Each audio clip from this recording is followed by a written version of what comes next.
In a week of authoritarian responses from our new government to the shameful violence of last weekend, including people being sent to jail not for being part of a riot, but merely observing one from the sidelines, plans for social media companies to be forced to ban legal but harmful content, guess who'll get to decide that, and the Crown Prosecution Service posting a threat to those partaking in online violence, a misnomer if I've ever heard one, perhaps the scariest development has been given least attention.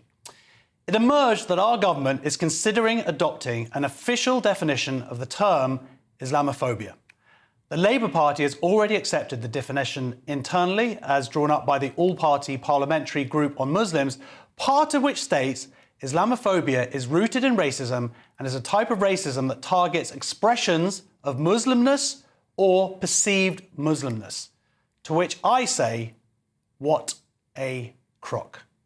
Let me be clear, anti-Muslim bigotry is very real. We saw it last week in attacks on a mosque, and it needs to be condemned and called out. But prejudice and hatred expressed towards a group doesn't make it racism when that group is not bound together by an ethnicity, but rather an ideology.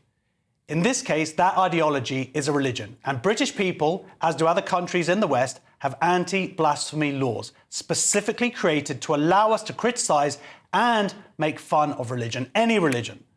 The right to do so is one of the founding principles that binds our modern liberal democracy.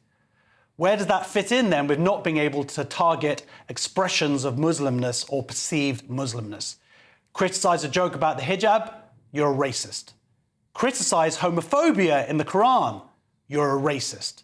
In 2019, Neil Basu, a former UK counter-terror chief, warned the definition could allow terror suspects to legally challenge investigations. AKA, if law enforcement stops an Islamic terrorist, you're a racist. And this is exactly what those who created this term intended. Invented by Iranian clergy in the late 1970s, popularized in the 90s by the Muslim Brotherhood, the Islamist forefathers of ISIS in their mission to a state based on Sharia law, their intention was to deliberately muddy the waters, conflate the religion with those who follow it, and ultimately use Western ideals of fairness, equality, and anti-prejudice against us. So that any criticism of Islam, let me remind you again, an ideology automatically makes you a bigot. Some of those critical of the term Islamophobia focus on the phobia element, that it's okay or understandable to be phobic about Islam.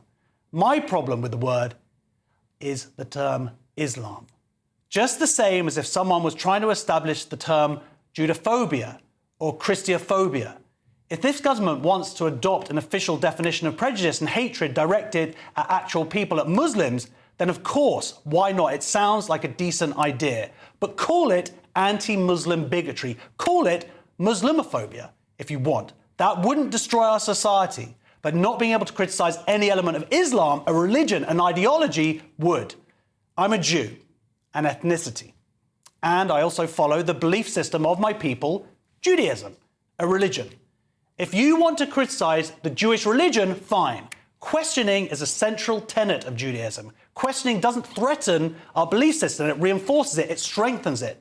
You want to take the mickey out of Moses, get behind all the Jews who've done exactly that. I know less about Christianity, but I do know that fortunately the days of banning the life of Brian are over. Jokes about Jesus could be part of any stand-up comedian set.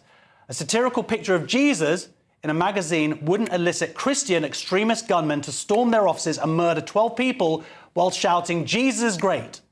Merely showing that picture of Jesus as part of a lesson about blasphemy wouldn't make a teacher in the UK go into hiding with their family for the last 3 years, fearing for their lives.